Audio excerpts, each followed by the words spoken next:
Hello and welcome to the Emergency Services Times podcast, where you can hear the speakers who joined us on stage at the Emergency Services Show 2024.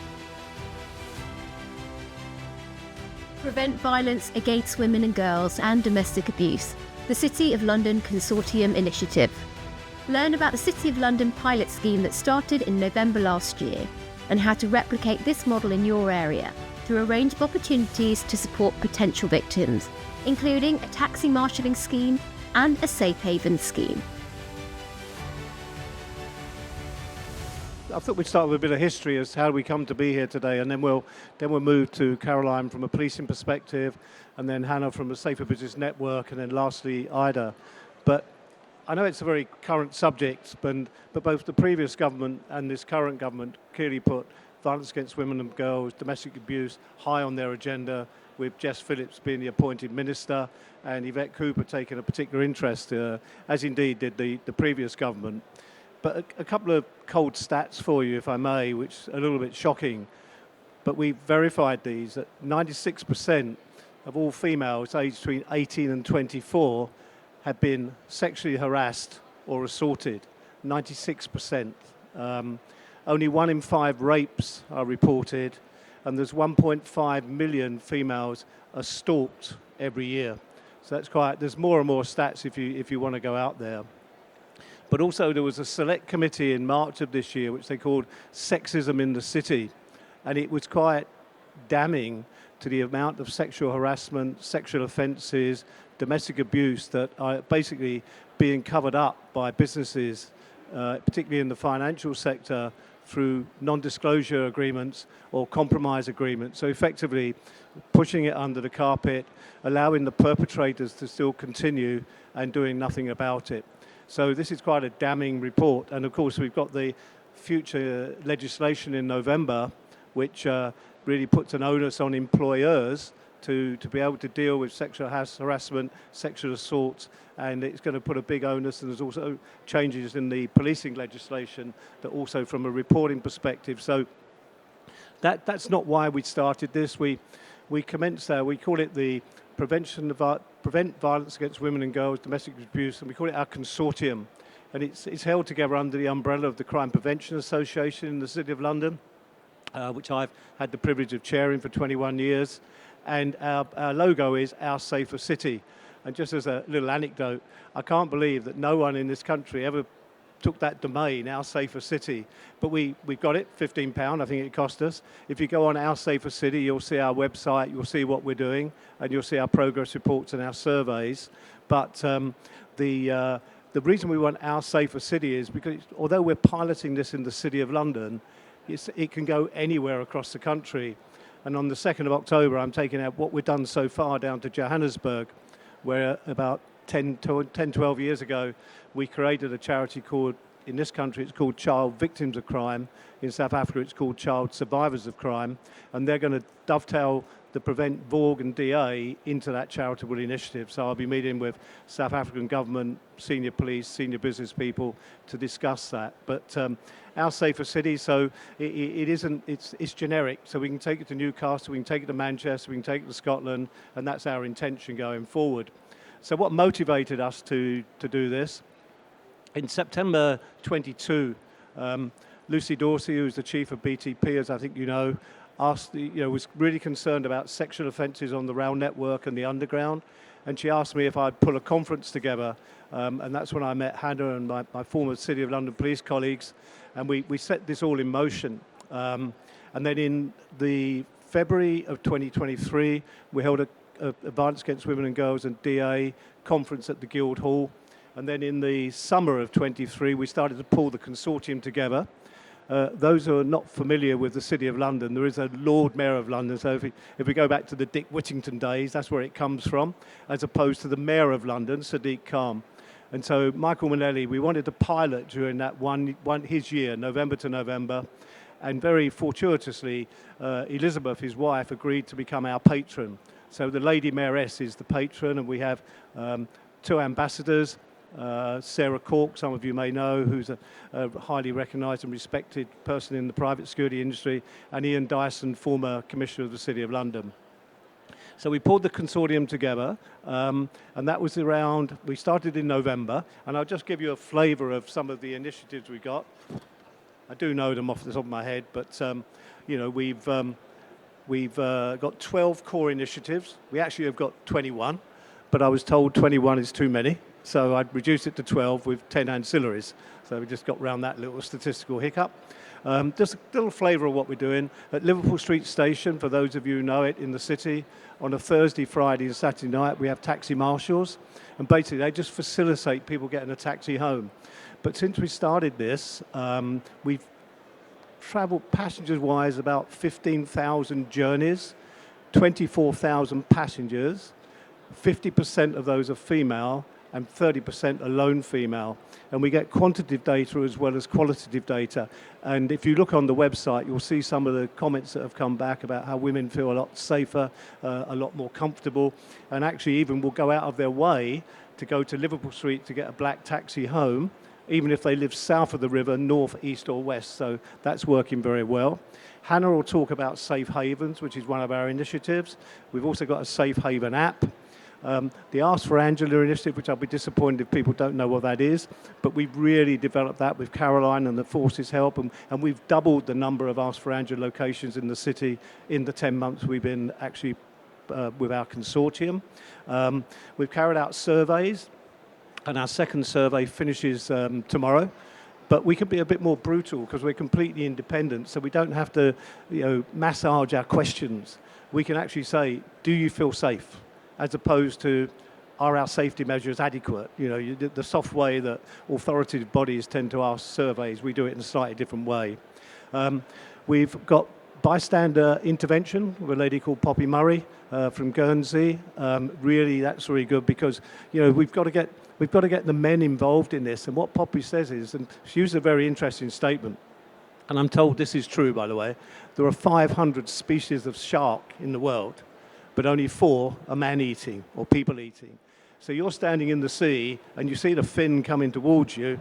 Is it number 1 or is it number 497? How do you determine whether that shark is going to eat you or not just by seeing the fin? So she uses the principle, you know, we've got to get men to be more involved, bystander intervention, make women feel comfortable and safe, and it all comes into the same objective. We've linked up with Dawn Dennis, you know, stamp out spiking, so we've got spiking on the agenda as well.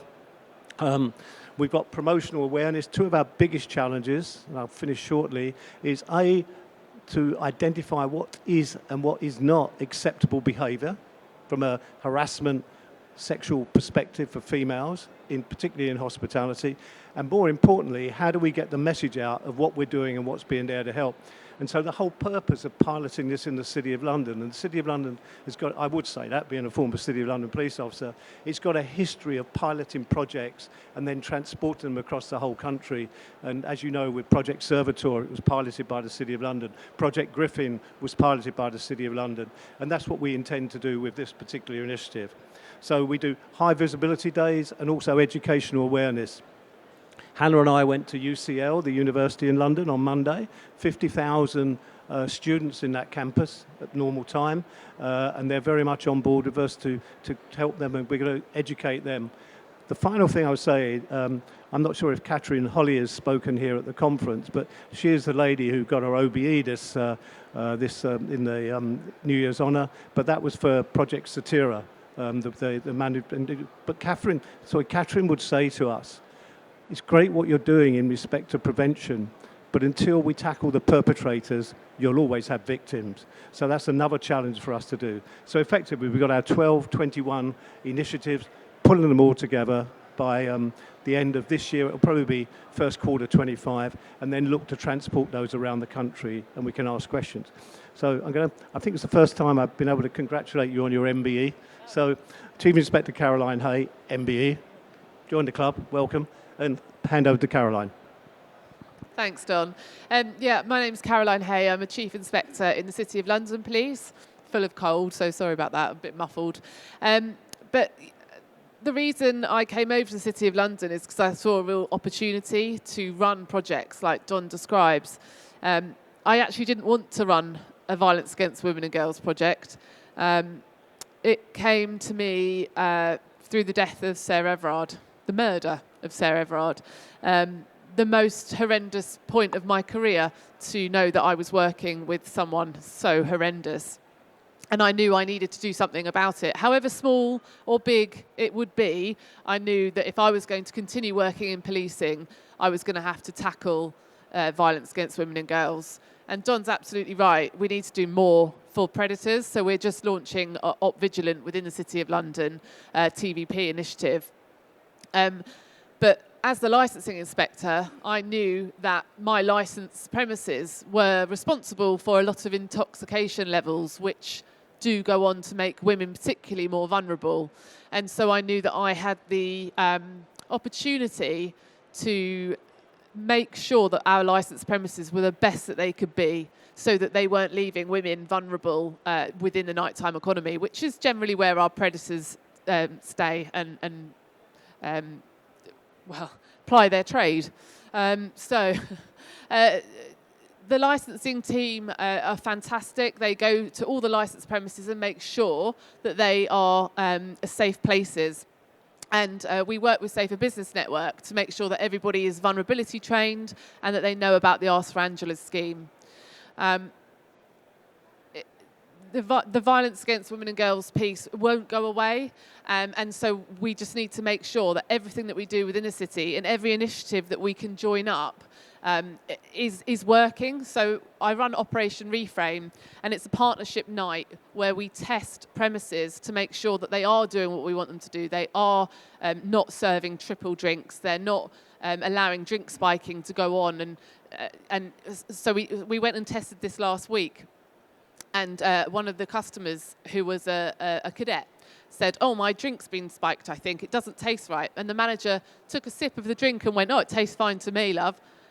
And, luckily we were able to intervene and say, no, that's not the response that we need for victims of drink spiking. This is what we need to do. So we train people all the time, but as Hannah will sort of allude to, I'm sure, in the trade, the turnover of staff is really, really high. So you can continue to give the message that you want to give, but there are people that will let us down. So Operation Reframe really focuses on holding our premises to account, working in partnership, and then doing different training and VORG messaging every month. We change it. So like John said, we'll use the bystanders and upstanders initiative. We'll train people on harassment. So, there are still men, and it is men, that think that grabbing people's bums is an acceptable behaviour. So we actually do a lot of training to say, it's not okay, and you can be on the sex offenders register for it. So it's just that continuous messaging around what we want to make it a hostile environment for predators in the city, and for make women know that they can go out and enjoy a night out and not come into conflict. And as I say, I think it's really important that we continue to test our licensed premises to make sure that they're doing what we need them to do. And I've been so pleased that we've had the support from, the guests up on the stage here, because as a policing network, we can't do it on our own. And actually, research shows that partners coming out in the nighttime economy actually creates a much calmer environment for people. So you're less likely to get punch-ups when you've got people running taxi marshal queues. You're less likely to have punch-ups when you see officers in high-vis. We think in policing that everyone wants to see a police officer in high-vis, but the research actually shows that creates a more hostile environment where people are like, "Oh, all right, okay, now we're ready, we've had a pint, we're coming out for a fight." So I get a bit fed up on a Thursday, Friday evening, everyone with responsibilities goes home at 5 p.m. and they just say, "Over to you, police." Well, actually, there are so many people that have a responsible function that should be working out in the nighttime economy. So as part of Op Reframe, we get our council, our corporation, we get them out in the nighttime, and they're great. They enjoy it. They're really good at it. And as a partnership, we can really then hold people to account. Why is it so noisy here? Why are you selling bad weights and measures? We've got free pourers. They pour a lot. I might go there sometimes. And yeah, it's making sure that we've got people that are invested and actually paid to do this role, making sure they are coming out on a night time and doing it. We do it once a month. I'd love to do it 3 times a week, but I think it's probably a lot to ask. But that's my real message, is policing, we can't do it on our own. We can't arrest our way out of violence against women and girls. We need our partners, and I'm really proud that we have that in the City of London. And with that, I'll hand you over to Hannah from Safer Business Network. Thanks, Caroline. Thanks, everyone. So I'm Hannah Wadey. I'm the CEO of Safer Business Network. We're a business crime reduction partnership. I'm sure many of you work with your business crime reduction partnerships. They're up and down the country. We represent businesses in London, about 20,000 of them, and our primary role really is to upskill them around intelligence sharing. So who are the offenders out there? What's the crime patterns? Share best practice, because there is absolutely tons of it out there if you go looking for it. And to upskill, basically. Where are the gaps in knowledge? Where are the gaps in people's confidence levels? And then we'll just try and fill those gaps. So we bring people together with the police primarily. You know, the business community is often overlooked, and I think they're a tricky industry to engage with. As Caroline mentioned, sometimes hospitality sectors, you've got 100% turnover of staff. Who are the people behind big buildings? Where's the concierge? Yeah, we're a tricky industry. We're massive, so sometimes it's just easier just to maybe not engage with us.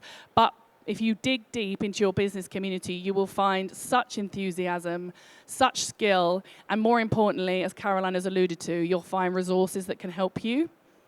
So after the tragic murder of Sarah Everard, I don't know, I think everywhere just felt a little bit different.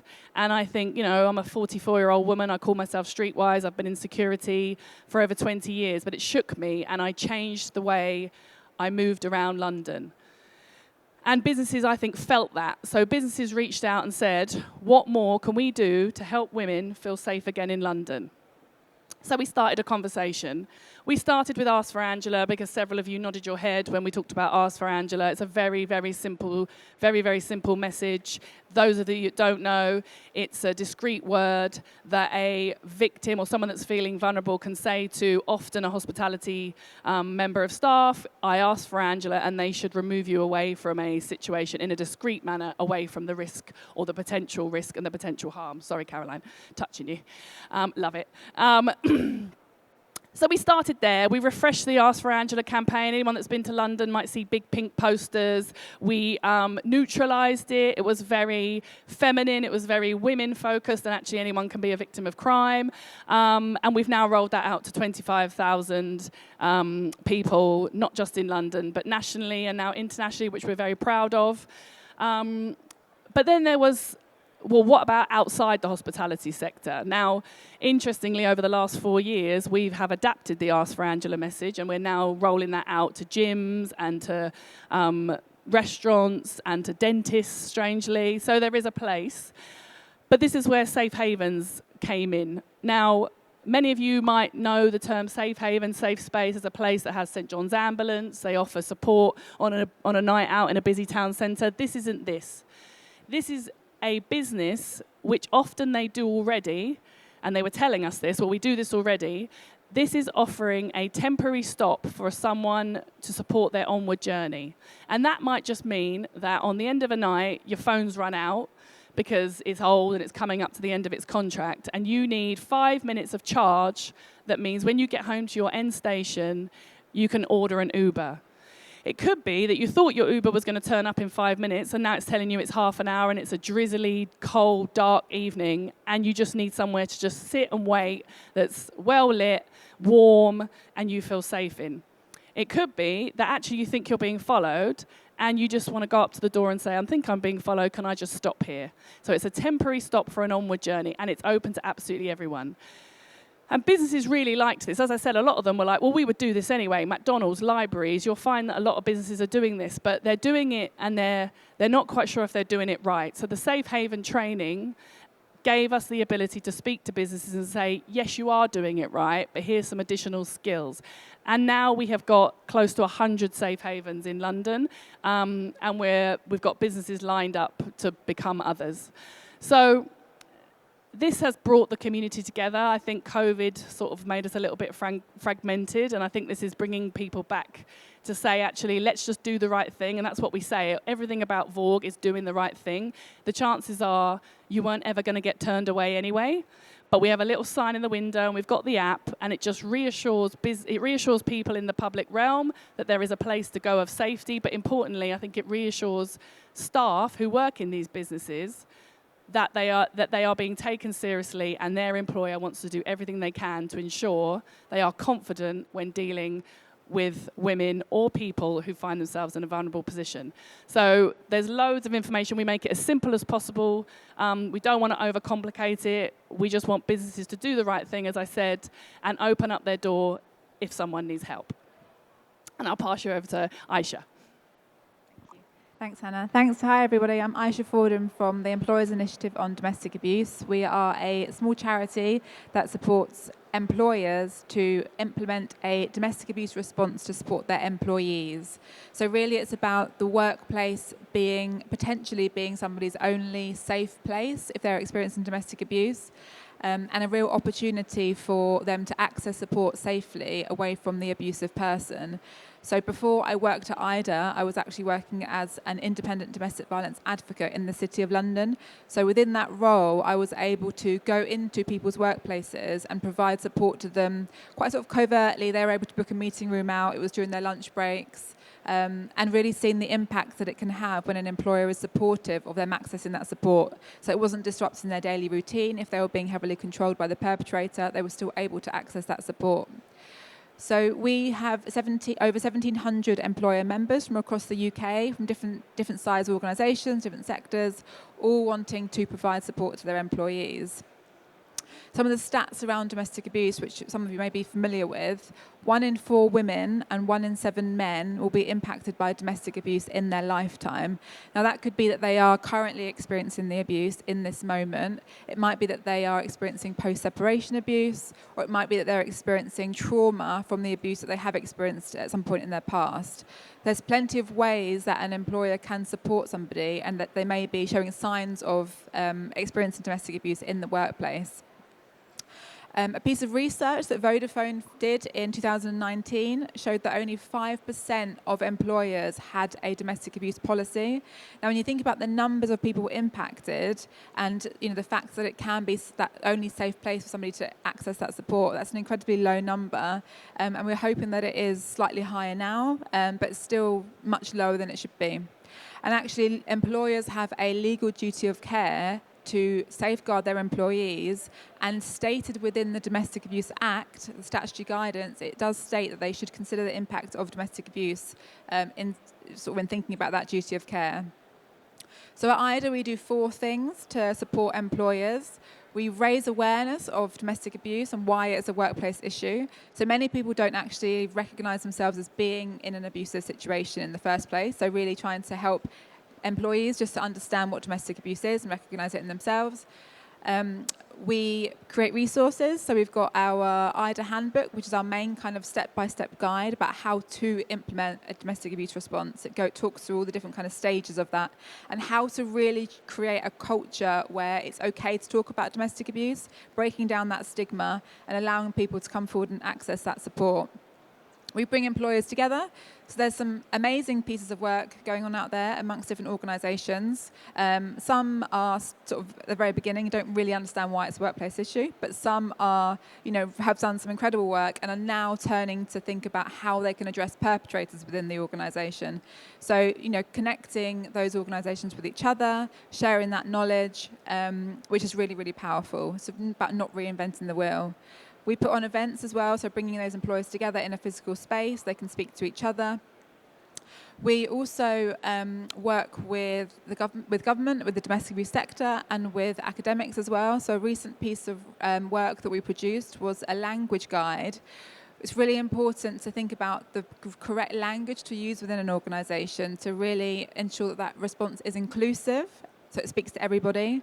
And, as I mentioned, people don't always recognise themselves as being a victim or a survivor or a perpetrator. So what language can be used within the organisation to ensure that it speaks to everybody and everybody within that organisation feels like they can access that support? We also have 13 ambassadors, so people with lived experience of domestic abuse in different forms, from different backgrounds, who share their story through our events. They provide a lot of consultation work for us to really ensure that survivor voice is at the heart of what we're doing, and it's always bringing it back to what's important. So they are massively supportive of us. Some of them do share their survivor stories. Some of them connect with other employers. Some of them have worked in a policing background. So really from kind of different sectors and different, as I say, different experiences of domestic abuse. So they're really important to us. So I would encourage you to have a look at the IDA website, the Employers Initiative on Domestic Abuse. It's free to join up. So there's absolutely no barriers to signing up. And you'll be able to access all of those resources and the events for free. And happy to have a conversation if helpful. Thank you. Okay, I think we're good for. Just want to put one. There's a lot of good initiatives going on around all the various authorities, various police forces. What we tried to do is congeal them all into one location and really test them so we can go out again and make it better. So we're not saying that police forces or local authorities around the country are not dealing with this. They are dealing with it. We've just got the opportunity to condense it all into the square mile, test it, explore it, look at the good bits, look at the pieces that don't work quite so well, and then go back out again and say, hey, Manchester, you might just want to adopt 3 of these ideas, or you might want to adopt all of them. The one thing on the app, which is quite important, I mean, there's a lot of good apps out there. There's the Walk Safe app, and there's our Safe Haven app. We work together on it. But with the Safe Haven app, when a Safe Haven is identified, been through the process, the procedures, that on the app, it will only show that Safe Haven when it's open. So if you've got a Safe Haven that's only open 10 till 6, or you've got one that's open 8 to 8, it won't show unless the time is right. But more importantly, it sends an email message to that Safe Haven and says, by the way, registered Don Randall is actually going to come to you. He has pressed the button, expect that person arriving at your location. So there's quite a degree of sophistication in the app, which I think is fractionally more than what some of the others have. But I think, Amanda, you wanted to move to questions? Can you hear me? Oh, great. I'm one of the, I live in Leicester. I'm one of the only 1 in 10 SIA ladies on the doors. Thank you. The problem I have is I don't get the buy-in with the male members of staff on the doors. And I can give an example. I had a lady who said she was desperately needing the toilet. I said, yes, please go across, my gaffer will let you in. So obviously I was dealing with an incident, so I couldn't quite take her across. So she then come back to me and said, they won't let me in. I went, oh, for goodness sake. All she needed to do was go to the toilet in a safe place. They were expecting, no disrespect, her to go to the toilet in the middle of the street, which obviously, that's not a safe environment. How can the SIA build it within their training to make sure that ladies and men, don't get me wrong, have a safe haven to do things like this? Okay. I'll pass to Caroline in a second, if I may, but I think the door supervision's always been quite an issue. Interestingly enough, I've had 2 approaches by companies that run door supervision and major events who actually want to make the major event and the door a safe haven as well. So we definitely are focusing on that area. I don't think it's right for us to comment on the SIA. I mean, if Michelle was here, I'm sure she'd answer that for you, Michelle Russell. But it is an area that we're actually concentrating on. I say literally in the last 10 days, 2 major event and door supervision security providers have come to us. And I will raise that point with them when I meet them, one of them next week. So I'll do that. I don't know if Caroline or... So I think this is about taking the security providers on the journey with us. So this is a real relationship between the business and what the business wants to see, and then communicating that with their security provider. So whenever we go into a safe haven, we make sure that if the business wants it, they have to then communicate that to their security provider. The SIA support us, but they are, at the end of the day, it's up to the security whether they are going to train their staff sufficiently on how to spot and respond to vulnerability. And this is an issue we have, sadly. We are very fortunate that Don is also part of the CSC, which is the City Security Council, which brings together a whole host of security providers, and we try and upskill through that.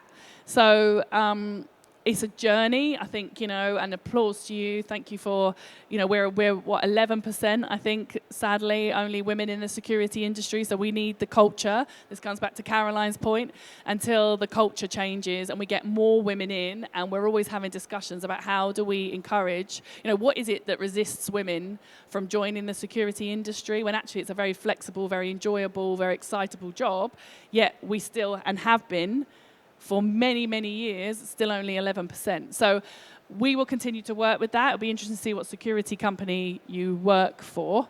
But we always try, when a safe haven is in place, to make sure that the company communicates that with their security provider and training is done together so everyone is on the right page. Good afternoon.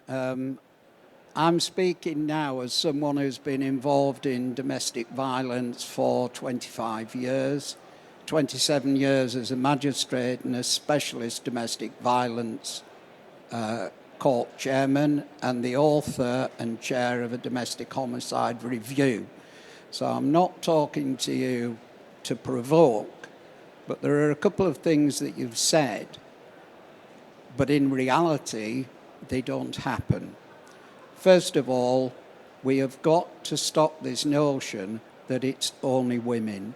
Above everything else we do, we have got to make it clear that it is men who have got to change their ways.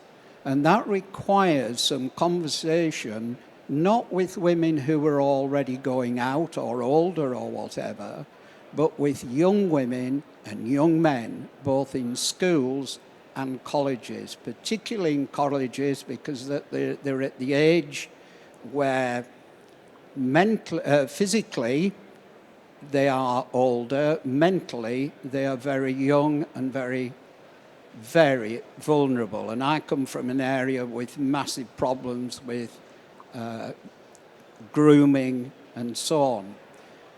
And I think since you've got such a good initiative, it needs to go downwards as well and get that respect amongst the youngsters. Secondly, further up the scale, it is a tragedy, but it's reality that not all police officers deal with sexual violence or abuse in an appropriate manner. And there is still a legacy. When I first started on the bench, they never went to domestic disputes. And that legacy is still there.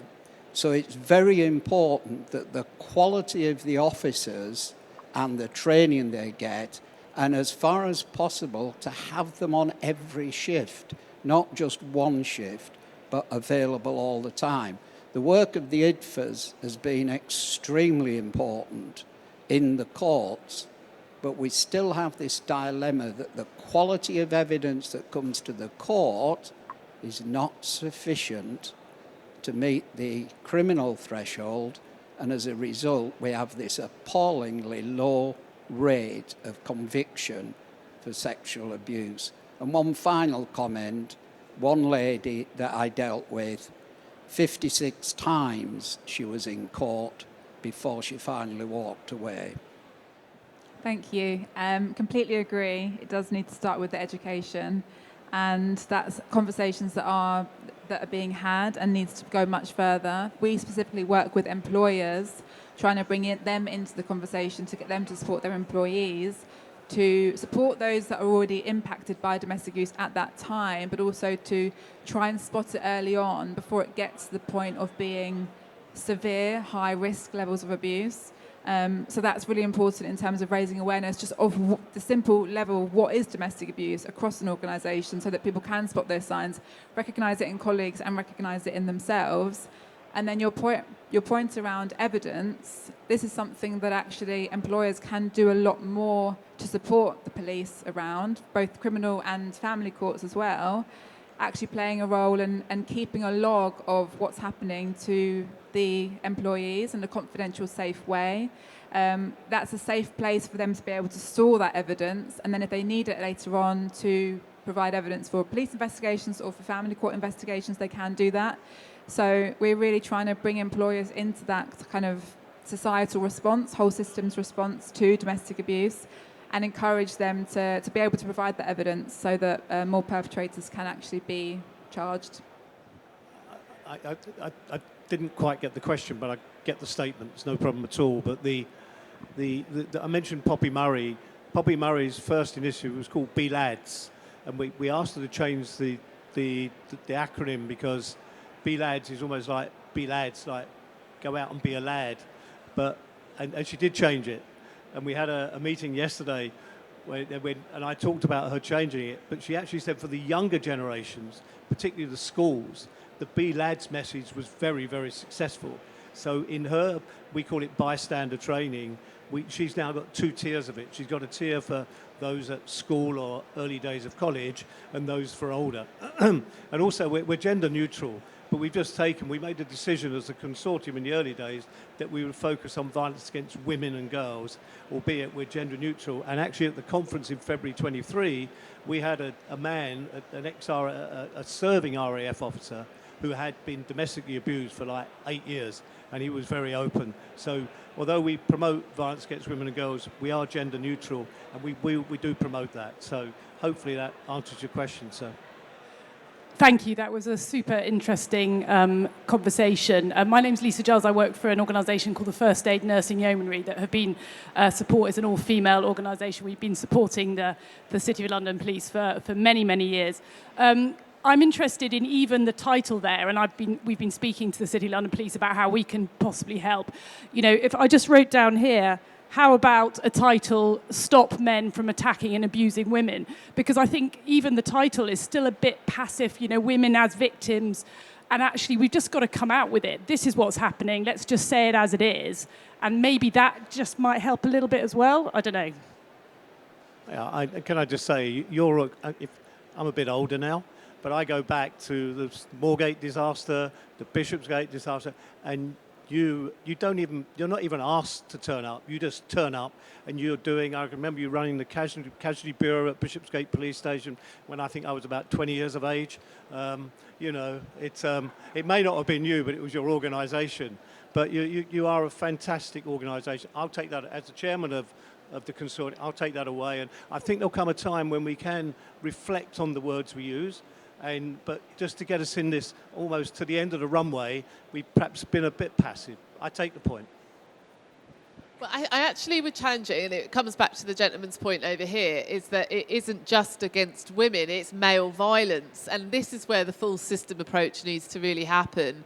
And it goes to really small nuances like little boys having tops that say, like, you know, with aggressive lines, and yeah, be brave, be this, and having like dinosaurs, and then girls having be kind and be sweet, and you know, this is such a huge societal problem. And that's why I sort of said about the fact that policing needs partners, because we don't just need partners out and about in the nighttime economy. We go into schools as well and give evidential training sessions about, you know, how to be safe in the night time, and also how to behave. And some of these things you'll all say are so obvious. And I actually don't really like talking and presenting because I think, I'm telling them something that they know. But there are a huge amount of people in the UK that don't know and do need to be told. And that's why, you know, it's not just a police thing. Male violence is... you know, we don't have a knife crime epidemic. We have a male violence epidemic. You can have as many knives as you want, but until they're in the hands of someone that's going to use it, they're not actually a problem. It's not an epidemic. So this is just my point, is that it's a full system approach. But it's just to say something positive, it's the drip, drip. And if we all keep working together with that drip, drip, with that message, what's acceptable behaviour, what isn't, and to your point, talking to the SIA to get them on board, that, you know, I speak to the door staff all the time and say, why would you just leave her and chuck her out because she's drunk? You're creating a vulnerable person then. Don't get me wrong, you know, we have to take responsibility for our own drinking habits. But everybody, it has a part to play in this life that is the current UK setup. I would have been less, you were quite kind with your words. I totally agree with you. But do you know what? At the beginning of this year, a man said to me, We had this subject rammed down our throat enough last year. Can we move on? So we are on, sadly, a journey, and we aren't quite there. It's a long journey. Yeah. We need patrons to carry it on. Thank you ever so much for an amazing session. So can we just show our appreciation to Don, Hannah, Ayesha and Caroline, please?